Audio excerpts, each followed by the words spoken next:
Hello students, કેમ છો બધા? મજામાં? આજના ઓનલાઈન લેક્ચરમાં હું તમારું હાર્દિક સ્વાગત કરું છું. વચ્ચે એક દિવસ આપણે લેક્ચર ના લેવડાયું, કોઈ કારણસર આપણે લેક્ચર ના લઈ શક્યા. ચલો હવે આજને આપણા જે લેક્ચર છે એમાં આપણે સંતુલન અચળાંક, જેની આપણે રાસાયણિક સંતુલન અને ભૌતિક સંતુલન એમ બંને પ્રકારના સંતુલનો ભણ્યા. ભૌતિક સંતુલન હતું એમાં આપણે વાત કરી હતી કે ભૌતિક સંતુલન જે છે એના અનુપ્રયોગો એટલે કે એની લાક્ષણિકતાઓ કયા પ્રકારની હોય છે, તેમાં કઈ બાબત અચળ રહે છે, કઈ બાબતના આધારિત આપણે નક્કી કરીએ છીએ કે આપણા જે પણ પ્રણાલીમાં ભરેલું જે પણ મિશ્રણ છે એ મિશ્રણમાં સંતુલન સ્થપાઈ ગયું છે, એટલે કે ઘન પ્રવાહી વચ્ચે સંતુલન સ્થપાઈ ગયું છે, પ્રવાહી વાયુ વચ્ચે સંતુલન સ્થપાયું છે, ઘન વાયુ વચ્ચે સંતુલન સ્થપાયું છે, ઘનનું પ્રવાહીમાં સંપૂર્ણપણે વિલયન થઈ ગયું છે, સ્ફટિકીકરણ થઈ ગયું છે, વાયુનું પ્રવાહીમાં આપણે કહીએ છીએ કે એનું મતલબ એના અંદર વાયુના અણુઓ જે છે પ્રવાહીમાં દ્રાવ્ય થઈ ગયા છે અથવા તો વાયુના અણુઓ બાષ્પીભવન પામે છે, એ બાબતની પણ આપણે સંપૂર્ણપણે ચર્ચા કરી. તો આ બાબત આપણે એકદમ ક્લિયર ભૌતિક સંતુલનમાં કરી. રાસાયણિક સંતુલન કઈ રીતે હોય છે, કયા પ્રકારનું રાસાયણિક સંતુલન હોય છે, પછી સક્રિય જથ્થાના નિયમ વિશે આપણે અગાઉના લેક્ચરોમાં ચર્ચા કરી દીધી છે. આપણે ગઈકાલના મતલબ કે આગળના લેક્ચરમાં સમાંગ સંતુલન અને વિસમાંગ સંતુલન શું છે, કેપી અને કેસી વચ્ચેનો સંબંધ શું છે એની ચર્ચા કરી. કેટલાક એને લગતા દાખલા પણ તમને આપ્યા હતા અને તમે હોમવર્કમાં પણ એ દાખલા બહુ સારી રીતે કવરઅપ કર્યા છે અને મને મજા આવી એ જોઈને.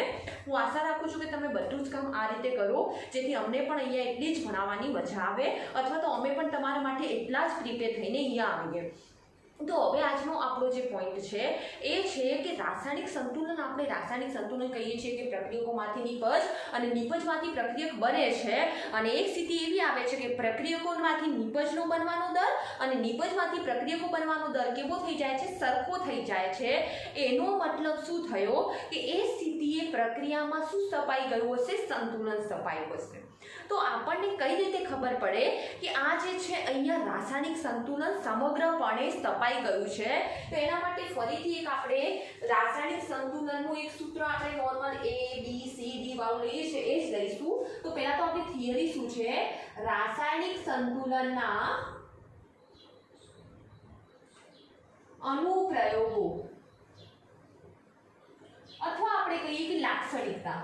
કઈ રીતે આપણે ઓળખીએ કે રાસાયણિક સંતુલન સ્થપાઈ ગયું છે એ મેઇન પોઈન્ટ છે. કઈ તો નહીં છે કે સંતુલન આવી ગયું, સંતુલન પણ કઈ રીતે એ સમજવાની જરૂર છે. તો હવે રાસાયણિક સંતુલન ત્યારે સ્થપાશે જ્યારે પ્રક્રિયકો અને નિપજો એકબીજાના સંતુલન સ્થિતિમાં હશે. એટલે કે જો પ્રક્રિયામાંથી નિપજો બનશે તો દેખો આપણે સામાન્ય રીતે પ્રક્રિયકો છે ચલો એ સમયે નિપજો તમારા બિલકુલ નથી બેટા. દેખો આ રીતે હાથના ઈશારા વડે સમજાવું છું જેથી તમને ખબર પડે. હવે ધીરે ધીરે પ્રક્રિયકો વપરાતા જશે, નિપજો બનતા જશે, એટલે નિપજોની સાંદ્રતા વધતી જશે, પ્રક્રિયકો વપરાતા જશે. પણ એક સ્થિતિ એવી આવશે કે પ્રક્રિયકોમાંથી નિપજો બનવાનો દર, નિપજોમાંથી પ્રક્રિયકો બનવાનો દર કેવો થઈ જશે, સરખો થઈ જશે. એ સમયે પ્રક્રિયકો અને નિપજો વચ્ચે શું સ્થપાઈ જશે, સંતુલન. તો એક વસ્તુ ત્યારે છે કે એક છે કે જો પ્રક્રિયકો અને નિપજો ની સાંદ્રતા અચળ થાય ત્યારે સંતુલન સ્થપાશે. એના પછી બીજો પોઈન્ટ લઈએ અને પછી આપણે એને સમજાવીએ. બીજો પોઈન્ટ એ છે કે સંતુલન અચળાંકનું મૂલ્ય પ્રક્રિયકો અને નિપજોની શરૂઆતની સાંદ્રતાથી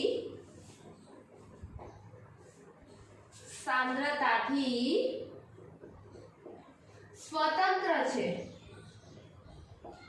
એટલે કે સંતુલન અચળાંકનું મૂલ્ય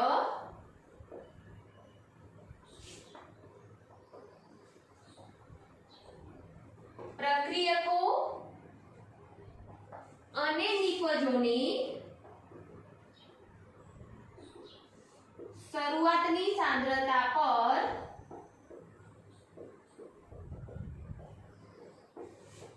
આધારિત નથી. આ બધું શું છે કંઈ સમજાયું નહીં બેટા, તમે કહેશો કે આ બધું શું છે કંઈ સમજાયું નહીં બેટા, હું તમને સમજાવું છું કે આ બધું શું છે. ધારો કે આપણે કોઈ પ્રક્રિયક લીધો છે, એમોનિયાની બનાવટનો અથવા તો હાઇડ્રોજન આયોડાઇડની બનાવટનો લઉં, H2 + I2 વચ્ચે પ્રક્રિયા થઈ અને આપણને HI મળે છે. HI ના કેટલા મોલ મળે છે? 2 મોલ. હવે જો તમારી પાસે બે પોસિબિલિટી હોય, યા તો તમને હાઇડ્રોજન અને આયોડિન આપેલું હોય જેમાંથી HI બને, યા પછી તમને પ્રારંભિકમાં પ્રક્રિયક તરીકે હાઇડ્રોજન આયોડાઇડ આપ્યો હોય એમાંથી H2 ને I2 બનતો હોય. એ તો કોમન વસ્તુ છે. યા તો તમને પ્રક્રિયક આપેલું હોય યા નિપજ આપ્યો હોય. જો પ્રક્રિયક આપેલું હોય તો શરૂઆતમાં પ્રક્રિયા પૂર્વગામી દિશામાં આગળ વધશે. નિપજ આપેલી છે તો શરૂઆતમાં પ્રક્રિયા આપણી પ્રતિગામી દિશામાં આગળ વધશે. ફરક એટલો પડે છે, બીજો કોઈ ફરક પડતો નથી. હવે અહીંયા આપણે વાત કરીએ કે આપણે શું કરવું છે કે પ્રક્રિયકો અને નિપજોની સાંદ્રતા અચળ થાય ત્યારે સંતુલન તપાસે. પહેલો પોઈન્ટ એ છે. બીજો પોઈન્ટ શું છે કે સંતુલન અચળાંકનું મૂલ્ય પ્રક્રિયકો અને નિપજોની શરૂઆતની સાંદ્રતાથી સ્વતંત્ર છે. એટલે કે પ્રક્રિયકો અને નિપજોની શરૂઆતની સાંદ્રતા ઉપર સંતુલન અચળાંકનું મૂલ્ય આધાર નથી રાખતું બેટા. કોમન વસ્તુ છે. ધારો કે ફોર એક્ઝામ્પલ તરીકે તમને શરૂઆતમાં સાંદ્રતા આપણને H2 ની આપેલી હોય 0.5 મોલર, I2 આપ્યા હોય 0.3 મોલર અને HI પણ શરૂઆતમાં તમને થોડા બનેલા આપી દીધા હોય, ધારો કે 0.1 મોલ આપ્યા છે. હવે શરૂઆતની સ્થિતિમાં આ સાંદ્રતા હોય એના ઉપરથી તમે KI ડાયરેક્ટ નક્કી ના કરો, કારણ કે આ તેની શરૂઆતની સાંદ્રતા છે. હજુ તો પ્રક્રિયકો નક્કી કરવાના છે. પ્રક્રિયકોમાંથી નિપજો કેટલા બને છે, નિપજમાંથી પ્રક્રિયક કેટલા બને છે. જેમ કે ફોર એક્ઝામ્પલ આ શરૂઆતની સાંદ્રતા છે. આપણે આ રીતે સાંદ્રતા ગણવાનો નિયમ પણ આવશે એના પાક કથનમાં. આના વિશે ચર્ચા કરવાની કે સંતુલન અચળાંક જે છે એ કઈ રીતે નક્કી કરવામાં આવે છે, કઈ દિશામાં થાય છે, પછી પ્રક્રિયકોનું પ્રમાણ કેટલું હશે, નિપજોનું પ્રમાણ કેટલું હશે, એ બધી બાબતો કઈ બાબતો ઉપર આધાર રાખે છે એની ચર્ચા આપણે આ થિયરી પછી જ આપણે કરવાની છે. તો અહીંયા હવે હું સંતુલન સ્થિતિએ પ્રાપ્ત થતી સાંદ્રતા લઉં.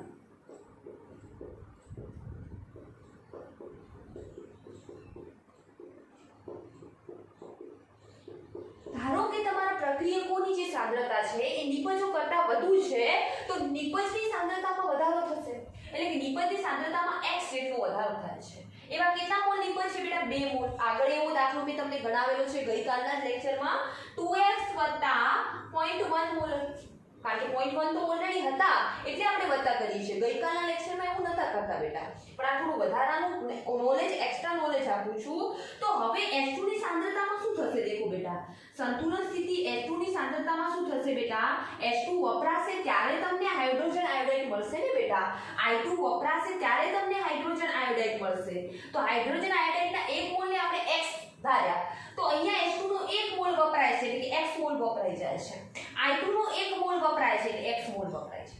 એટલે આપણે એને x - x વડે રજૂ કરીએ છીએ, કારણ કે આટલો જથ્થો વપરાય છે, આટલો જથ્થો પ્રક્રિયકની સાંદ્રતામાંથી ઓછો થાય છે.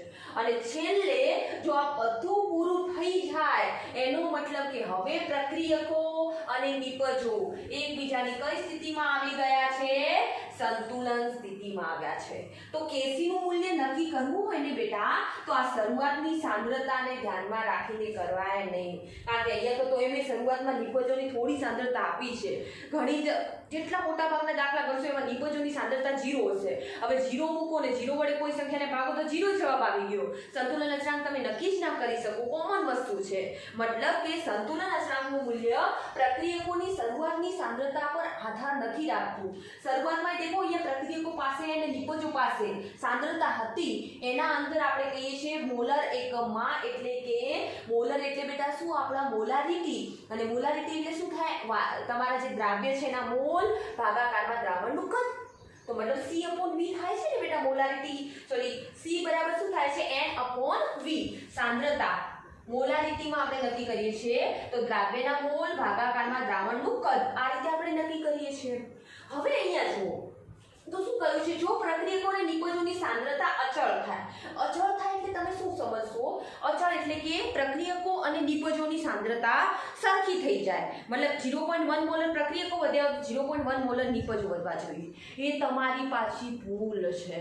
આ બિલકુલ ભૂલ ના કરતા. ધારો કે ફોર એક્ઝામ્પલ તરીકે અચળનો અર્થ શું થયો કે ફોર એક્ઝામ્પલ મારી પાસે પ્રક્રિયક 0.5 મોલર અને 0.6 મોલર છે, ત્યારે નિપજ મને ટોટલ 0.4 મોલર મળે છે। હવે જો પ્રક્રિયકોની સાંદ્રતા 0.5 ની જગ્યાએ 0.25 થાય, અહીંયા 0.6 ની જગ્યાએ 0.3 થાય, તો અહીંયા મારે નિપજોની સાંદ્રતા 0.4 ની જગ્યાએ 0.2 લેવી પડે।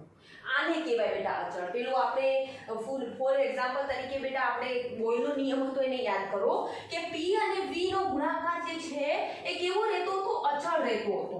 હવે P અને V નો ગુણાકાર અચળ એટલે P અને V ની કિંમત સરખી હશે? બિલકુલ નહીં હોય સરખી।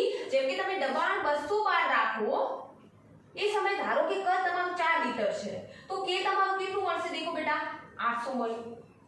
હવે દબાણ તમે 100 બાર કરી લો તો કદ બમણું થઈ જશે, કારણ કે દબાણ અને કદ એકબીજાના વ્યસ્ત પ્રમાણમાં છે। બોયલના નિયમમાં આપણે ભણી ગયા, તો એ સમય આપણું છે કેનું કિંમત છે પણ 800 થઈ। દેખો બેટા, તો મતલબ અહીંયા કિંમતો બદલીએ છે, એકનો બદલાવ કરીએ તો બીજાનો બદલાવ થાય, એને કહેવાય અચળ મૂલ્ય બેટા। તો તમે અચળનો મતલબ પહેલા તો મગજમાં એવું ના ઘુસાડી દેતા કે પ્રક્રિયકો અને નિપજોની સાંદ્રતા સરખી થઈ જવી એટલે અચળ થવી। સરખી થઈ જવી અને અચળમાં ફરક છે બેટા। અચળ એટલે એવું કે હવે જેટલા સાંદ્રતા પ્રક્રિયકોની છે એટલા સાંદ્રતામાંથી નિપજો બનશે અને એટલી સાંદ્રતાવાળા નિપજોમાંથી પ્રક્રિયકો બનશે। મતલબ કે પ્રક્રિયા ગતિશીલ હશે। તમે કોઈ પાત્ર, કાચનું પાત્ર લીધું છે ફોર એક્ઝામ્પલ, હાઇડ્રોજન આયોડાઇડની બનાવટને આ રીતે કાચના પાત્રમાં તમે જુઓ છો, શરૂઆતમાં તમે દેખશો તો હાઇડ્રોજન આયોડાઇડ બનતો હશે ને ધુમાડા નીકળતા તમને જોવા મળશે, અથવા તો હાઇડ્રોજન આયોડાઇડના રંગની તીવ્રતા વધુ જોવા મળશે। પણ એક સ્થિતિ એવી આવશે કે હાઇડ્રોજન આયોડાઇડના રંગની તીવ્રતા હવે વધતી જ નથી, એટલે તમે એવું વિચારીને બેઠા હશો કે હવે તો કોઈ પ્રક્રિયા નથી થતી। પણ ખરેખર એ સમય શું થાય છે? જેટલો હાઇડ્રોજન આયોડાઇડ જે છે એનું વિઘટન થઈને હાઇડ્રોજન અને આયોડિન બને છે, એટલા જ હાઇડ્રોજન અને આયોડિનનું વિઘટન થઈને હાઇડ્રોજન આયોડાઇડ બને છે, અને એ સ્થિતિને આપણે સંતુલન સ્થિતિ કહીએ। જેમ કે મેં અહીંયા બેટા આ ઉદાહરણ આપ્યું, એમાં તમે આનો કેસી ગણજો અને આનો કેસી ગણજો, બંને સરખા થઈ જશે। નિપજોની સાંદ્રતા અપોન પ્રક્રિયકોની સાંદ્રતા, 2 મોલ નિપજ હોય તો એને આપણે વર્ગ સ્વરૂપે લઈ લઈશું, બસ એટલો ફરક કરીશું। તો 2 લીટી ઉપરથી બુકમાં ડાયરેક્ટ છે ને મોટા ભાગના શિક્ષકોના તમે લેક્ચર જોજો બેટા, તમને ડાયરેક્ટ સમજાવી દીધું હશે કે આમ હોય તેમ હોય, પણ એ રીતે સમજાવવાનો પૂરેપૂરો પ્રયત્ન નહીં કર્યો હોય બેટા કે શા માટે આ પ્રકારની બદલું જોવા મળે છે। અચળ એટલે સરખું થઈ જવું એવું નથી બેટા, ભૂલથી પણ ભૂલ ના કરતા। અચળ એટલે કે જેટલો જથ્થો પ્રક્રિયકનો હવે વપરાશે એટલો જથ્થો નિપજનો વપરાઈને બંને વચ્ચે સંતુલન થશે। ચલો આ બાબત હવે તમને આશા રાખું છું કે પરફેક્ટલી સમજાઈ ગઈ છે। હવે એના પછી ત્રીજો પોઈન્ટ છે કે જો તાપમાનમાં ફેરફાર કરીએ તો શું સંતુલન અચળાંકના મૂલ્યમાં કોઈ ફેરફાર થશે? યસ ઓર નો? વિચારો થોડું તમે। તાપમાનમાં ફેરફાર કરીએ, ત્રીજો મુદ્દો છે આપણો તાપમાન। આ જ પોઈન્ટ અહીંયા હેલ્પ કરશે આપણને। C = N/V, એટલે કે સાંદ્રતા બરાબર મોલ ભાગાકારમાં કદ। તાપમાન બદલાતા વાયુનું કદ બદલાઈ જશે, અથવા તો તમારા દ્રવ્યનું કદ બદલાશે। T ચલે છે V, કયો નિયમ? ચાર્લ્સનો નિયમ। અને જો કે હાલ તમે ફિઝિક્સમાં પણ આઈ થિંક આ ચેપ્ટર આવું ભણી ગયા છો, વાયુનો ગતિવાદ, તો એમાં પણ તમારે આવી ગયું હશે T ચલે છે V એટલે ચાર્લ્સનો નિયમ। અચળ દબાણે નિશ્ચિત જથ્થાના વાયુનું તાપમાન તેના કદના સમપ્રમાણમાં હોય છે। એક વસ્તુ સમજાવું છું બેટા તમને, મટીરિયલમાં તમારે આટલું બધું નહીં હોય, ઓકે? એટલે આનો સ્ક્રીનશોટ જ્યારે થિયરી પૂરી થાય ત્યારે લઈ જ લેવાનો। હવે અહીંયા જુઓ બેટા, તાપમાન બદલાશે તો કદ બદલાશે। જો તાપમાન તમે વધુ આપશો એટલે કદમાં શું થશે? વધારો થશે, તો તમારી સાંદ્રતા શું થશે બેટા? ઘટશે, કારણ કે છેદનું મૂલ્ય જેટલું વધશે એટલી સાંદ્રતા ઘટશે। જો તાપમાનમાં ઘટાડો કરશો તો કદમાં શું થશે? ઘટાડો, તો તમારી સાંદ્રતા શું થશે? વધશે। એનો મતલબ એવું થયું કે સાંદ્રતા તમારી જે છે અથવા તો તમારો સંતુલન અચળાંક છે એ સંતુલન અચળાંકના મૂલ્યમાં તાપમાન બદલાતા સંતુલન અચળાંકનું મૂલ્ય પણ બદલાય છે। અને એના માટે આપણે આના પછીની થિયરી આવશે, એમાં આપણે ભણીશું સંતુલન પર અસર કરતા પરિબળો। એ થિયરીના અંદર આપણે બહુ સારી રીતે ભણીશું કે સંતુલન સામાન્ય રીતે પ્રક્રિયકોમાંથી નિપજ અને નિપજમાંથી પ્રક્રિયકો બનતા હોય, પણ જેમ કે આપણે વાત કરી કે રાસાયણિક પ્રક્રિયામાં અસર કરતા પરિબળોમાં તાપમાન, દબાણ, કદ, બધી વસ્તુઓ જો અસર કરતી હોય તો સંતુલન ઉપર પણ અસર કરતા પરિબળોમાં હાલ જ આપણે એક તો સમજ્યા તાપમાન બદલ્યું તો સંતુલન તમારે સંતુલન અચળાંકનું જે મૂલ્ય છે એ બદલાય છે, મતલબ કે નવું સંતુલન સ્થપાય છે. જેમ કે અહીંયા પ્રક્રિયકોના તાપમાનમાં મેં વધારો કર્યો અને ધારો કે આ પ્રક્રિયા કેવા પ્રકારની છે, ઉષ્મા શોષક પ્રકારની પ્રક્રિયા છે. તો ઉષ્મા શોષક પ્રકારની પ્રક્રિયા માટે તો તાપમાનનો વધારો કેવો રહેશે, આપણે ફાયદાકારક રહેશે. એ પણ આપણે ભણીશું આગળના તાપમાનના ફેરફારમાં બેટા. તો એનો મતલબ શું થયો કે જેટલી આ પ્રક્રિયા ઉષ્મા શોષક હશે, આ બાજુની જો કે શેપક છે કારણ કે હાઇડ્રોજન આયોડાઇડ બને છે, પણ જો શોષક પ્રકારની પ્રક્રિયા હોય તો એનો મતલબ શું થયો, અહીંયા મેં તાપમાન વધાર્યું તો પ્રક્રિયા કઈ દિશામાં આગળ વધશે. પહેલા વિચાર કરો, સામાન્ય રીતે ઉદાહરણ આપું છું કે ફોર એક્ઝામ્પલ તરીકે પ્રક્રિયકમાંથી નિપજ બને છે. અહીંયા હાઇડ્રોજન અને આયોડિન વચ્ચે પ્રક્રિયા થઈને એક બંધનું નિર્માણ થાય અને બંધનું નિર્માણ થાય તો જે તમારી પુરોગામી પ્રક્રિયા છે એ ઉષ્માક્ષેપક છે. આપણે ઉષ્માગતિશાસ્ત્રમાં બહુ સારી રીતે ભણી ગયા છીએ અને સંતુલનમાં ઉષ્માગતિશાસ્ત્ર બહુ અગત્યનો ભાગ ભજવે છે બેટા. અને જો HI નું વિઘટન કરવું હોય તો આપણે ઉષ્મા શોષક પ્રક્રિયા થશે, મતલબ ઉષ્માનું શોષણ થશે ત્યારે હાઇડ્રોજન અને આયોડિન વચ્ચેનો બંધ તૂટશે. હવે તમે વિચાર કરો કે મેં તાપમાન વધાર્યું, તાપમાન જેવું વધાર્યું તો શું સંતુલન અચળાંક જે હતો એનું એ રહેશે? નહીં રે. કેમ? કારણ કે તાપમાન વધાર્યું ત્યારે આ જે અણુઓ છે HI ના અણુ એ તૂટવાનું ચાલુ કર્યું, મતલબ નિપજોની સાંદ્રતા વળી ઘટવાની ચાલુ થઈ અને HI માંથી શું બને છે, H2 અને I2 બનવાનું સ્ટાર્ટ થઈ જશે. પણ ક્યાં સુધી? જ્યાં સુધી બંનેની સાંદ્રતા ફરીથી કેવી ના થઈ જાય, અચળ ના થાય, ત્યાં સુધી એ બધી વસ્તુ થશે. કારણ કે તાપમાનમાં વધારો થતા આ પ્રક્રિયાને ખલેલ પહોંચી બેટા. HI બનવાની વૃત્તિ ઘટી કારણ કે HI બનવા માટે તો પોતે કુલ ઉષ્માનું ઉત્સર્જન કરે છે અને હજુ તમે તાપમાન વધુ આપો એટલે HI વચ્ચેનો બંધ તૂટી જાય.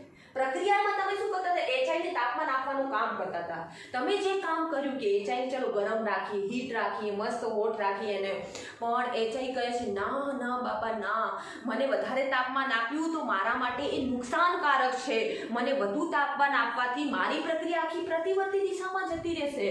પણ હવે તમે તો તાપમાન આપી દીધું, તમે તો ખડી કરી નાખી. એનો મતલબ શું થયો કે એ સમય પ્રક્રિયા તમારી પ્રતિવર્તી દિશામાં આગળ વધવાનું ચાલુ થયું. હવે પ્રતિવર્તી દિશામાં ક્યાં સુધી આગળ વધશે, જ્યાં સુધી ફરીથી આ બંનેની સાંદ્રતામાં અચળતા નહીં આવે ત્યાં સુધી થશે.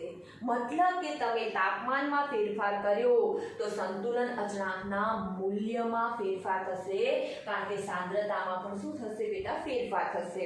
કોમન વસ્તુ છે અને આ જ વસ્તુ તાપમાન છે, દબાણ છે, સાંદ્રતા છે અને રંગ છે, આ બધા જ તમારા સંતુલન ઉપર અસર કરે છે. અસર એટલે શું? સંતુલન જે અચળાંક જે રીતે કામ કરતો હતો એ કામમાં વચ્ચે ખલેલ પહોંચાડે. તમને કોઈ વસ્તુ અસર કરે છે, કોઈ વસ્તુ ડિસ્ટર્બ કરે છે, અસરનો શું થયો બેટા, ડિસ્ટર્બિંગ કરવું. અને ડિસ્ટર્બિંગ કરે છે ત્યારે એ સંતુલન અચળાંકનું જે મૂલ્ય હતું એ મૂલ્ય હવે રહેતું નથી, આખું બદલાઈ જાય છે. અને એ બદલાતું મૂલ્ય તમે જે અસર આપી એ અસરને નાબૂદ કરવા માટે અલગ જ દિશામાં કામ કરે. જેમ કે તમે અહીંયા તાપમાનમાં ખરેખર તમારે ઘટાડો કરવો જોઈએ, એની જગ્યાએ તમે વધારો કર્યો અને વધારો કર્યો એટલે શું થયું બેટા, પ્રક્રિયા તમારી કઈ દિશામાં આગળ વધી ગઈ, પ્રતિગામી દિશામાં આગળ વધી કારણ કે HI નું વિઘટન થયું. તો મતલબ કે તમારા સંતુલન અચળાંકને ખલેલ પહોંચીને પણ સંતુલન તો સ્થાપવું જ છે એમને. મતલબ કે પહેલાનું સંતુલન હતું એ હવે કામ નહીં કરે, એની જગ્યાએ કેવું સંતુલન સ્થપાઈ જશે, હવે નવું સંતુલન સ્થપાશે.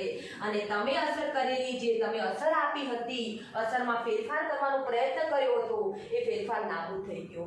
મતલબ નાબૂદ થઈ ગયો એટલે કામનો નથી રહ્યો, કામનો રહ્યો પણ શું રહ્યો કે તમે HI ને આપવાના હતા ઉર્જા, એની જગ્યાએ HI તો વિઘટન કરીને ફરીથી H2 ને I2 આપી દીધા. મતલબ તમારું જે કામ હતું એ કામ આખું ફેરફાઈ ગયું, અલગ જ દિશામાં જતું રહ્યું. તમે આપ્યું કે HI ને ઉર્જા આપી પણ HI ઉલટું કરી દીધું, એને ઉર્જા મેળવીને H2 અને I2 બનાવી દીધા. ઓકે, મતલબ કે તમે જે કાર્ય કરાવવા માંગો છો એનાથી ઉલટું કાર્ય કરે એ સિદ્ધાંતને આપણે લ-સેટેરિયનનો સિદ્ધાંત કહીએ છીએ. મતલબ કે આપણે જ્યારે આનો સિદ્ધાંત ભણીશું ત્યારે આપણે બેટા આવશે કે જ્યારે સંતુલન ઉપર અસર કરતા પરિબળો જેમ કે તાપમાન છે, દબાણ છે, સાંદ્રતા છે, રંગ છે, એમાં ફેરફાર કરીએ ત્યારે એક તમારા જે ફેરફારની અસર છે એ નાબૂદ કરવાનો પ્રયત્ન કરશે. મતલબ કે તમે અહીંયા તાપમાન આપ્યું તે તાપમાન ત્યાં ને જાળવી નહીં રાખે. એને શું કર્યું, HI ને વધુ તાપમાન મળ્યું એટલે ફરીથી H2 ને I2 બન્યા. અને ક્યાં સુધી બનશે, જ્યાં સુધી એક નવું સંતુલન નહીં સ્થપાય ત્યાં સુધી. કારણ કે સાંદ્રતા તો બદલાવાની છે બેટા, તાપમાન બદલાયું મતલબ શરૂઆતનું સંતુલન હતું એનું એ તો રહેવાનું નથી, પણ એ સંતુલન બદલાવીને એક નવું સંતુલન સ્થાપે છે. આશા રાખું છું કે આ પોઈન્ટ સમજાયો છે. નહીં સમજાય તો આપણે લસ એટેરિયનનો સિદ્ધાંત વાળી થિયરી ભણીશું ત્યારે તમને બધો જ પોઈન્ટ સમજાશે. અને આ લસ એટેરિયનનો સિદ્ધાંત આપણે 12મા ધોરણમાં પણ મહત્વનો છે, એટલે આ થિયરીને બહુ સારી રીતે સમજવાનો પ્રયત્ન કરજો. તો તાપમાન બદલાયું તો તમારા સંતુલન અચળાંક ઉપર અસર થઈ, અને અસર થઈ મતલબ કે એની જગ્યાએ હવે નવું સંતુલન સ્થપાશે. કારણ કે તાપમાન બદલાતા તમારું કદ બદલાય, અને કદ બદલાય તો તમારા અણુઓની સાંદ્રતા બદલાય, અને સાંદ્રતા બદલાય તો સંતુલન અચળાંક તો સાંદ્રતા ઉપર આધારિત છે. ઓફકોર્સ એના લીધે તમારા સંતુલન અચળાંકનું મૂલ્ય પણ બદલાશે. પછી બેટા બીજો પોઈન્ટ હતો, આપણે એ પણ ભણી ગયા કે જો આપણે પ્રતિગામી પ્રક્રિયા લઈએ તો પ્રતિગામી પ્રક્રિયાનો Kc ડેશ એ પુરોગામી પ્રક્રિયાના Kc ના કેવો હોય છે, વ્યસ્ત હોય છે બેટા. જેમ કે ફોર એક્ઝામ્પલ તરીકે બેટા અહીંયા સમીકરણ તમારી સમક્ષ છે, આનો મારે Kc લખવો હોય આ સમીકરણનો, તો હું Kc બરાબર શું લખીશ બેટા, HI ની સાંદ્રતાનો વર્ગ, નિપજની સાંદ્રતા તેમના તત્વયુગ્મિતીય ગુણાંકોને ઘાતાંક સ્વરૂપે અપોન પ્રક્રિયકોની સાંદ્રતા એટલે કે H2 ની સાંદ્રતા અને I2 ની સાંદ્રતા. પણ હવે મારે પ્રતિગામી પ્રક્રિયા મતલબ આ પ્રક્રિયાને ઉલટી કરી લેવી છે, પ્રતિવર્તી દિશામાં કરવી છે, તો મારા માટે હવે પ્રક્રિયકો કોણ બની ગયા બેટા, HI. નિપજો હવે કોણ છે, H2 ને I2. આ બધું આપણે ભણેલા છીએ એટલે હું સમીકરણ રિવર્સ કરીને નથી લખતી. તો એ સમયે Kc ડેશ બરાબર તમને શું મળે છે, દેખો બેટા, એ સમયે Kc ડેશ બરાબર મળે છે H2 ની સાંદ્રતા, I2 ની સાંદ્રતા અપોન HI ની સાંદ્રતાનો વર્ગ. એનો મતલબ શું થયો બેટા, આ પોઈન્ટનો મતલબ શું થયો, દેખો આ સમીકરણ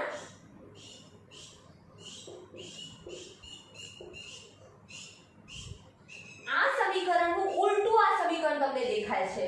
મતલબ કે તમારો Kc ડેશ જે છે એ Kc નો કેવો છે, વ્યસ્ત છે એ સૂચવે છે. પણ આપણે ભણી ગયા. પછી જો એના તત્વયુગ્મિતીય ગુણાંકોમાં ફેરફાર કરું એટલે કે H2 ની જગ્યાએ હું 1/2 H2 લઉં, I2 ની જગ્યાએ 1/2 I2 લઉં, અને 2HI ની જગ્યાએ HI આવશે. તો એ સમય કારણ કે હાફ કરું છું એનું, તો એ સમય Kc ડબલ ડેશ બરાબર તમને શું મળતું હતું, HI ની સાંદ્રતા, H2 ની સાંદ્રતાનો 1/2 પાર્ટ, I2 ની સાંદ્રતાનો 1/2 પાર્ટ. ઓકે, હવે આમાંથી 1/2 કોમન નીકાળવો હોય તો મારે HI ને 2 વડે ગુણવું પડે, 2 વડે ભાગવું પડે. આવું સામાન્ય ગણિત શીખવાડવાની જરૂર ના હોય. તો અહીંયા આપણને શું મળશે, HI નો વર્ગ અપોન H2 ની સાંદ્રતા, I2 ની સાંદ્રતા, અને આખાનો શું મળશે બેટા, વર્ગમૂળ એટલે કે 1/2. કોઈ પણ સંખ્યાનો 1/2 ઘાત એટલે એની સંખ્યાનું શું થયું બેટા, વર્ગમૂળ. તો દેખો આ સાંદ્રતા કોની હતી બેટા, આપણી Kc ની. તો Kc ડબલ ડેશ બરાબર તમને શું મળી જાય છે, Kc ડબલ ડેશ બરાબર મળી જાય છે Kc નો 1/2. જો એના n મોલ લીધા હોય તો n ઘાત આવે. ઓકે છે બેટા. તો આ હતા રાસાયણિક સંતુલનના અનુપ્રયોગો. હવે અનુપ્રયોગો, સંતુલન સ્થિતિમાં પ્રક્રિયકોની સાંદ્રતા વધુ છે, નિપજોની સાંદ્રતા વધુ છે, એ નક્કી કરવા માટે આપણે કોનું મૂલ્ય નક્કી કરીએ છીએ બેટા, Kc નું મૂલ્ય નક્કી કરીએ છીએ. જો પ્રક્રિયા કઈ દિશામાં નક્કી થશે, મતલબ કે પુરોગામી દિશામાં પ્રક્રિયા થઈ રહી છે, પ્રતિગામી દિશામાં પ્રક્રિયા થઈ રહી છે, એ નક્કી કરવા માટે આપણે પ્રક્રિયાના ભાગફળનું મૂલ્ય એટલે કે Qc નું મૂલ્ય નક્કી કરીશું. અને છેલ્લે પ્રક્રિયામાં શરૂઆતની સાંદ્રતા ઉપર તો આપણો સંતુલન અચાનક આધાર રાખતો નથી, તો આપણે સંતુલન સ્થિતિએ સાંદ્રતા નક્કી કરવી પડશે, સાંદ્રતામાં થતો ફેરફાર. અને ત્રીજો પોઈન્ટ આવશે સંતુલન એ પ્રક્રિયકોની કેટલી સાંદ્રતા વધી છે અને નિપજોની સાંદ્રતામાં કેટલો ફેરફાર થયો છે એની ચર્ચા કરવાની છે, કે સાંદ્રતા ગણવી. જો કે આવો દાખલો મેં અગાઉના લેક્ચરમાં આપણો કોયડો 7.4 ભણાવ્યો ને, એ સાંદ્રતા નક્કી કરવાનો જ હતો બેટા. આશા રાખું છું એમાં આપણે સામાન્ય રીતે પહેલા આપણે x² અને પછી x ની પદાવલી આપી હતી, પછી અચળ પદ આપતું હતું, x² વાળા પદને આપણે a ધારતા હતા, x વાળા પદને b, અચળ પદને c, પછી દ્વિઘાત સમીકરણનો ઉપયોગ કરતા હતા -b ± √b² - 4ac/2a આ સૂત્રનો ઉપયોગ કરીને આપણે x ની કિંમત નક્કી કરતા હતા। પછી x ની કિંમત જો પ્રક્રિયકો કરતા વધુ હોય તો એ નહીં લેવાની, પ્રક્રિયક કરતા ઓછી હોય એને લેવાની, અને એ કિંમત મૂકીને નિપજોની સાંદ્રતા સંતુલનની કેટલી વધી હોય છે મળી હોય છે, પ્રક્રિયકોની સાંદ્રતા કેટલી વધી હોય છે એની આપણે ચર્ચા કરી હતી। ઓકે, આખો દાખલો નતો ગણાવ્યો, એનો છેલ્લો જવાબ જે હતો મેં ડાયરેક્ટ લખ્યો હતો, કારણ કે કેલ્સી આપણે વાપરતા નથી એના માટે। સ્કૂલમાં તો હતા તો તમે જવાબ આપતા, અહીંયા આપણે સ્કૂલ નથી એટલે તમે આશા રાખું છું કે સારી રીતે એ પોઈન્ટ સમજી શકતા હશો। તો આનો પહેલા તો એક સારો સ્ક્રીનશોટ લઈ લો, પછી આપણે બીજો પોઈન્ટ લઈએ। સ્ક્રીનશોટ લઈ લીધો છે આશા રાખું છું। હવે એના પછી આપણે બીજો પોઈન્ટ હાલ જ વાત કરી, આના અંદર જ આવે છે કે આપણે પહેલા તો સંતુલન અચળાંક કેસી નક્કી કરવો પડે। કેસીના મૂલ્ય ઉપરથી આપણને ખબર પડે છે કે કોની સાંદ્રતા વધુ છે, કોની સાંદ્રતા ઓછી છે, અને જો એ સાંદ્રતામાં સરખાપણું જોવા મળતું હોય, મતલબ સરખાપણું એટલે સરખી નહીં પણ અચળપણું જોવા મળતું હોય તો એનો મતલબ થયો કે એ સમયે રાસાયણિક પ્રક્રિયામાં શું સ્થપાઈ ગયું હશે? સંતુલન સ્થપાઈ ગયું હશે।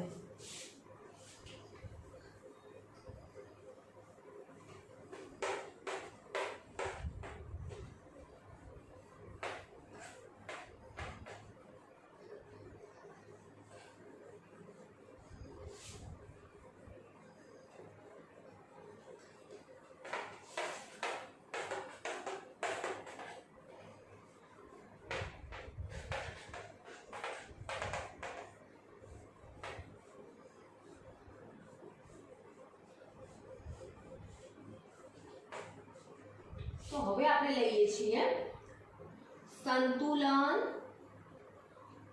અચળાંક નક્કી કરવો। હવે બેટા જુઓ, ફોર એક્ઝામ્પલ તરીકે કોઈ રાસાયણિક પ્રક્રિયા છે, જેમ કે આપણે વાત કરીએ A પ્રક્રિયક અને B પ્રક્રિયક વચ્ચે પ્રક્રિયા થઈને C અને D નિપજ મળે છે। ઓકે, હવે આ સ્થિતિએ A પ્રક્રિયકના આપણે A મોલ, B પ્રક્રિયકના B મોલ, C નિપજના સ્મોલ c મોલ અને D નિપજના સ્મોલ d મોલ લઈ લઈએ છીએ। હવે સંતુલન સ્થિતિએ આપણે શું કરીએ છીએ દેખો કે સંતુલન અચળાંક આપણે Kc બરાબર આપણું શું થશે દેખો બેટા, C ની સાંદ્રતાની c ઘાત, D ની સાંદ્રતાની d ઘાત, એને ચોરસ ખાનામાં દર્શાવવું પડશે, સોરી બેટા, અપોન A ની સાંદ્રતાની a ઘાત, આવું આપણે બારે ઘડીએ કર્યું છે, B ની સાંદ્રતાની b ઘાત। मतलब કોમનલી આના ઉપરથી તમે શું લખો, Kc બરાબર નિપજોની સાંદ્રતા અપોન પ્રક્રિયકોની સાંદ્રતા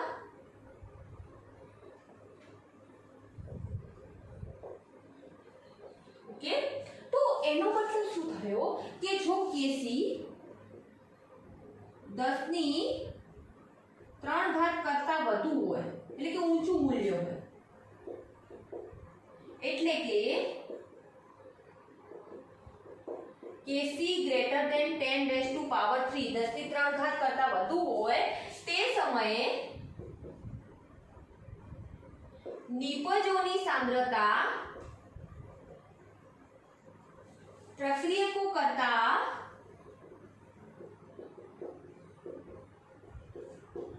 વધુ હશે। કોમન વસ્તુ છે બેટા કે Kc નું મૂલ્ય 1000 કરતા પણ વધુ મળતું અથવા 1000 મળતું હોય એનો મતલબ શું થયો કે પ્રક્રિયા એવી છે જે સતત પુરોગામી દિશામાં આગળ વધે છે, પ્રતિગામી દિશામાં આવવાનો પ્રયત્ન જ નથી કરતી। હવે જો પ્રક્રિયા સતત પુરોગામી દિશામાં જ આગળ વધતી હોય અને પ્રતિગામી દિશામાં ના આવતી હોય એનો મતલબ શું થયો કે ડાયરેક્ટ પ્રક્રિયકોમાંથી માત્ર નિપજો જ બને છે, એટલે તેનું મૂલ્ય વધુ હોય, કારણ કે નિપજોની સાંદ્રતા જેટલી વધારે હશે એટલું સંતુલન અચળાંકનું મૂલ્ય વધારે હશે। બેટા કોમન વસ્તુ છે, કારણ કે નિપજોની સાંદ્રતા સંતુલન અચળાંકના સમપ્રમાણમાં છે, પ્રક્રિયકોની સાંદ્રતા સંતુલન અચળાંકના વ્યસ્ત પ્રમાણમાં છે। મતલબ કે પ્રક્રિયા જે છે એ પ્રક્રિયકોની નિપજ તરફ જ બને છે, નિપજો જ બનતા રહે જાય છે, પ્રક્રિયકો હોઈ શકતા ઓછા બને છે, નિપજો વધતા જાય છે, નિપજો વધતા જાય છે, પ્રક્રિયકો ઓછા થતા જાય છે, એના લીધે સંતુલન સ્થપાઈ નથી બેટા દેખો। ઓકે, એ સમયે જો Kc નું મૂલ્ય 10⁻³ કરતા ઓછું હોય, અહીંયા તમારે મટીરીયલના લખાણમાં ભૂલ હશે, એટલે કે Kc લેસ ધેન 10⁻³ મતલબ -3 અથવા -4 -5 એનાથી પણ ઓછું હોય એ સમયે પ્રક્રિયકોની સાંદ્રતા તમારા મટીરીયલમાં આઈ થિંક નિપજો જ લખ્યું છે પ્રક્રિયકોની સાંદ્રતા નિપજો કરતા વધુ છે એનો મતલબ શું થયો બેટા કે ઘણા બધા એવા પ્રક્રિયકો છે જેમ કે નાઇટ્રોજન અને ઓક્સિજન એમના વચ્ચે પ્રક્રિયા થઈને બેટા નાઇટ્રોજન મોનોક્સાઇડ બનતા હોય ને તો મોટા ભાગે નાઇટ્રોજન મોનોક્સાઇડ એવો પ્રક્રિયક નિપજ છે જે અસ્થાયી છે મતલબ એનું સ્વરૂપ એ લાંબા સમય સુધી રહેવાનું પસંદ નથી કરતો તો જેવો એનો મને તરત N2 ને O2 બની જાય જેવો એનો મને તરત N2 ને O2 મતલબ એનોનો જથ્થો વધતો જ નથી એનોનો જથ્થો કેવો રહે છે બહુ ઓછો જ્યારે N2 ને O2 નો જથ્થો કેવો રહે છે બેટા વધારે મતલબ કોણ વધુ દેખાય છે દેખો બેટા પ્રક્રિયક નિપજ બહુ ઓછા છે એટલે સંતુલન અચળાંકનું મૂલ્ય ઓછું મળ્યું એ સમયે પણ સામાન્ય રીતે સંતુલન સ્થપાયેલું હોય નહીં અને ત્રીજો પોઈન્ટ સાવ ઈઝી જો Kc નું મૂલ્ય Kc એટલે સંતુલન અચળાંકનું મૂલ્ય 10⁻³ થી આ વૈજ્ઞાનિક રીતે બેટા સંખ્યા લખી તમે કેવું ગ્રેટર ધેન 1 ગ્રેટર ધેન 1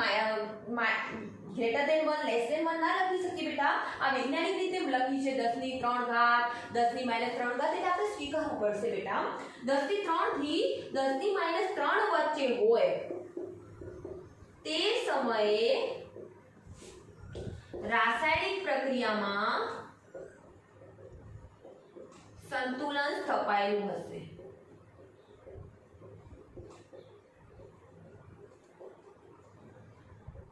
જેમ કે અગાઉ આપણે ઉદાહરણ લીધું હતું H2 અને I2 વચ્ચે પ્રક્રિયા થાય છે 2HI બને છે ત્યારે એનું 500 કેલ્વિન તાપમાને દેખો તાપમાન બહુ અગત્યનું છે 500 કેલ્વિન તાપમાને સંતુલન અચળાંક Kc નું મૂલ્ય 57 હોય છે ઓકે એનો મતલબ શું થયો કે આ તાપમાને તમારો સંતુલન અચળાંક 57 મળે હવે 57 એટલે શું લખાય બેટા 5.7 × 10⁻⁴ લખાય કે ના લખાય બેટા હવે 10⁻⁴ કોના વચ્ચે આવી બેટા તમારા દેખો આ છે 10⁻³ આ છે 10⁻³ અહીં આવશે 10⁻2 10⁻1 ડાબી બાજુ જાય ઘટાડો થાય ને બેટા 10⁻0 10⁻−1 10⁻−2 तो देखो बेटा 10⁻1 मळे मतलब आ બંનેની વચ્ચે જ મળી ને તો એ સમયે રાસાયણિક પ્રક્રિયામાં શું હશે બેટા સંતુલન સ્થપાયેલું છે એવા ઉદાહરણો ઘણા તમારી બુકમાં છે મટીરીયલમાં નથી તો એક વખત જોઈ લેજો તો આશા રાખું છું કે સંતુલન અચળાંક નક્કી કરવા માટે આપણને ખબર પડી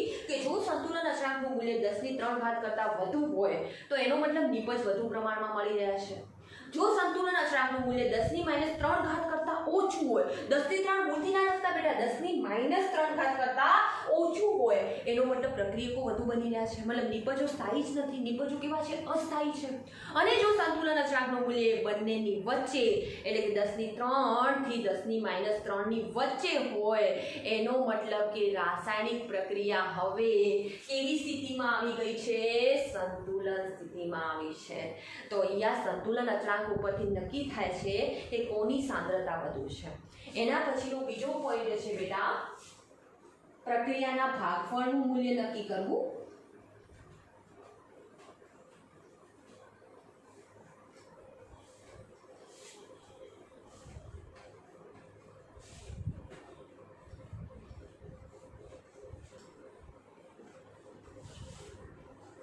અથવા પ્રક્રિયાની દિશાનું પાકકથન मतलब दिशा विशेની ચર્ચા પાકકથનનો અર્થ શું થાય છે દિશા વિશેની ચર્ચા તો બીજો પોઈન્ટ છે આપણે પ્રક્રિયાનું ભાગફળ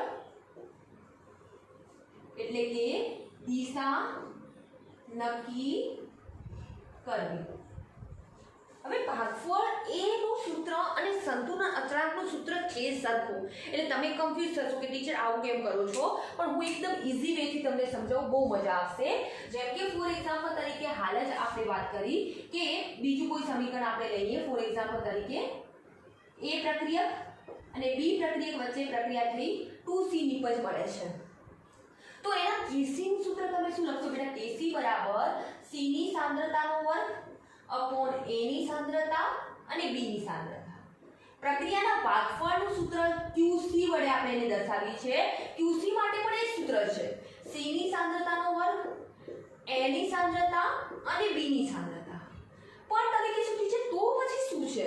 કેસી બરાબર ક્યુસી થશે? બિલકુલ નહીં બેટા. ક્યુસી નો અર્થ થાય છે અટકળ સમય અથવા અંદાજિત સમય.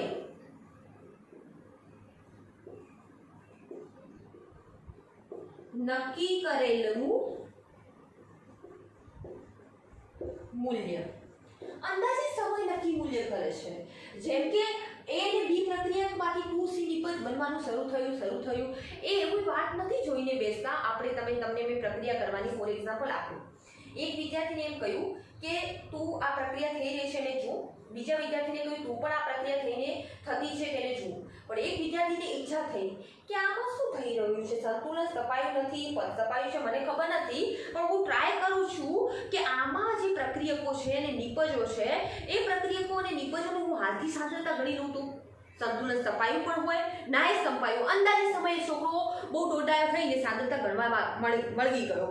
મતલબ હોઈ શકે કે સંતુલન સ્થપાયું હોય, હોઈ શકે કે સંતુલન નાય સ્થપાયું હોય, હોઈ શકે કે પ્રક્રિયકો કરતાં નિપજોની સાંદ્રતા ઓછી હોય, હોઈ શકે કે નિપજો કરતાં પ્રક્રિયકોની સાંદ્રતા ઓછી હોય. એટલે એ નથી ખબર. અંદાજિત સમયે એ સાંદ્રતા નક્કી કરવા બેસી ગયો અને સાંદ્રતા ઉપરથી એ ક્યુસીનું મૂલ્ય નક્કી કરવા બેઠો. કારણ કે અંદાજિત સમયે સાંદ્રતા નક્કી કરો એ તમારા સંતુલન અચળાંક કહેવાય નહીં.